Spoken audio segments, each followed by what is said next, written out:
প্রথমে এই যে গরম গরম ভাত ধোঁয়া ওটা এক হাঁড়ি, তারপরে আছে আলু দিয়ে সর্ষে বাটা দিয়ে আমোদি মাছের ঝাল, আর এদিকে আছে বেগুন দিয়ে পেঁয়াজ দিয়ে রসুন কুচি দিয়ে সব দিয়ে টমেটো দিয়ে পালং শাকের ফ্রাই করেছি। আর কটা বাজে দেখুন ঘড়িতে, 5টা বাজে। দেখুন আমরা দুপুরের খাবারটা কখন খাচ্ছি দেখুন।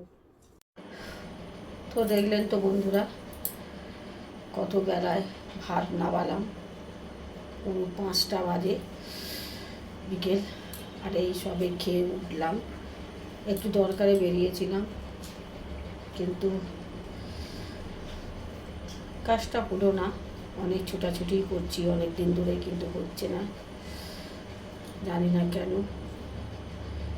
তো না খাওয়া না দাওয়া এই করে করে প্রায় 1-2 দিন ছাড়াই দৌড়াচ্ছি, তো কিছুই হচ্ছে না।